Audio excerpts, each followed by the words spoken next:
A billionaire apologizes to a president, and America holds its breath, mesmerized by this clash of egos splashing across screens. It's June 9th, 2025, and Elon Musk, the man who dreams of ruling Mars, has just bowed to Donald Trump, the president reigning over a fractured nation. Why this feud? Why this reconciliation? And above all, why should we, citizens of the world, care about this psychodrama between two titans of capitalism? Because behind the venomous tweets and hushed apologies lies the story of a power that mocks the people, a system where money and influence write the rules, and an era where ideals of justice and truth are trampled by those who control algorithms and laws. So buckle up and dive with me into this theater of shadows where Musk and Trump are merely actors in a much larger play, the one of a world teetering under the weight of its own contradictions. If you're not yet subscribed, you're missing out on essential news. To stay informed, you just need to be in the right place, and that place is here on the Carlos Lucas channel. So click subscribe and stay awake. Let's rewind the tape on this saga because it all starts with a digital explosion. Last Thursday, June 5th, 2025, Elon Musk, the boss of Tesla, SpaceX, and X, wields his favorite weapon, his account on the platform he bought for $44 billion in 2022. In a series of tweets, he takes direct aim at Donald Trump, the man he backed in the 2024 election campaign. "No victory without me," he boasts, arrogantly claiming the role of kingmaker in Trump's return to the White House. But he doesn't stop there. Musk crosses a red line by accusing Trump of blocking the release of Jeffrey Epstein's files, that infamous financier who died in 2019, whose ties to the global elite remain an open wound.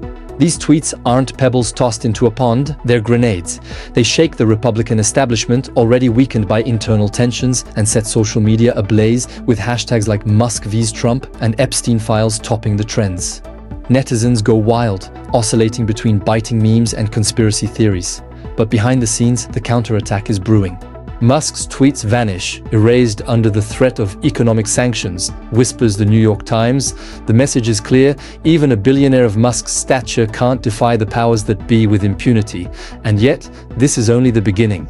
On Monday, June 9th, the tide turns. Musk makes a call to Trump, a discreet, almost clandestine call to apologize. "I regret some of my messages about President Trump last week. They went too far," he writes on X, in a statement that feels like surrender. Behind this about-face, an unlikely coalition: J.D. Vance, vice president and Trump loyalist, Susie Wiles, White House chief of staff, and even Democrats like Mike Johnson, Speaker of the House. According to the Wall Street Journal, they urged Musk to fall in line, to ease tensions. But let's not be fooled by this staging. This reconciliation isn't a spontaneous peace offering, it's a cold, calculated political move, orchestrated by an elite that knows a war between Musk and Trump threatens the fragile balance of American power. On one side, Trump, master of populist rhetoric, needs Musk's aura to woo young voters and tech enthusiasts. On the other, Musk, whose companies rely on federal contracts and public subsidies, $10 billion for Tesla since 2010, per independent reports, can't afford a lasting feud with Washington. And then there's Trump's budget-cutting bill, a pet project.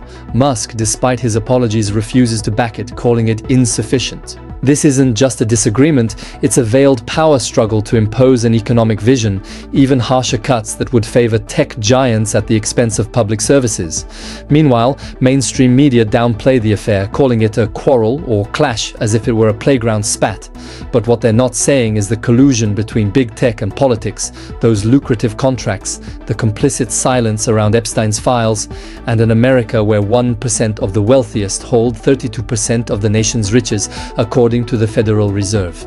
This psychodrama reveals far more than a clash of egos. It lays bare a system where power is a commodity, apologies are currency, and citizens are mere spectators. Musk, in attacking Trump, played the rebel, but his backtrack shows he knows the game's limits. Republicans and Democrats, hand in hand, called him to order because an openly defiant Musk would threaten the well-oiled machine of American capitalism, that incestuous alliance between Washington and Silicon Valley. Look at the facts. SpaceX secures billion-dollar NASA contracts, Tesla thrives on subsidies, and X controls the global flow of information.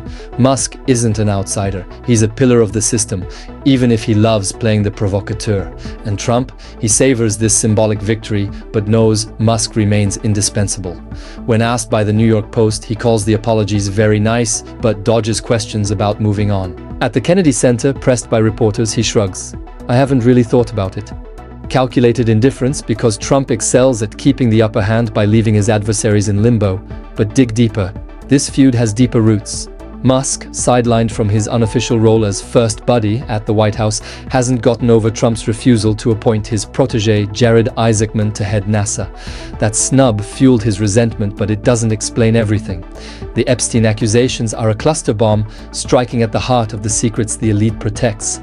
Like the Panama Papers or Pandora Papers, these files threaten to expose sordid connections between power, money, and crime. And yet they remain in the shadows, suppressed by those with everything to lose.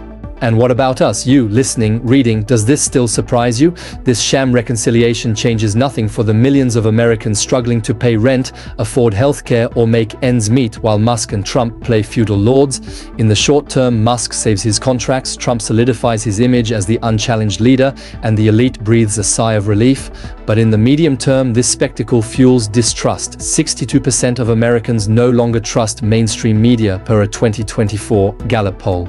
In the long term, it's even graver.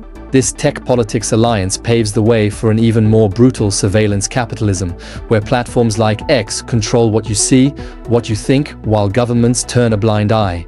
For the youth, it's a clear message. Your dreams of equality, climate justice, digital freedom, they're crushed under the egos of the powerful. And geopolitically, this divided America, where billionaires set the agenda, is losing ground to China, which is advancing in AI, electric batteries, and green tech. Meanwhile, Epstein's victims, whistleblowers, and ordinary citizens are relegated to the sidelines. Does that outrage you? It should. Because this isn't just an American story. Around the world, elites play the same game. In France, Macron's allies champion startups while hospitals crumble. In Brazil, Bolsonaro's cronies ravage the Amazon for quick profits.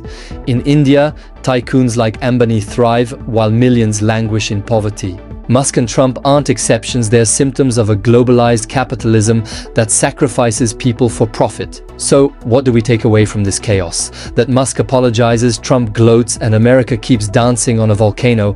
This clash is an X-ray of a world where power belongs not to voters or citizens, but to a handful of billionaires and politicians divvying up the pie. This reconciliation isn't an end, it's a warning. It shows us that the powerful bicker only to reconcile, while we, the left behind, foot the bill. But history isn't written on its own. It's shaped by our choices, our actions, our refusal to look away. So ask yourself, how much longer will you watch this spectacle without moving? Inform yourself, debate, organize. Talk about these files, these injustices, these silences, because one thing is certain, the silence of the masses is the fuel of the powerful. Don't give them the satisfaction. Wake up or they'll keep dancing on our dreams while the world burns beneath their feet.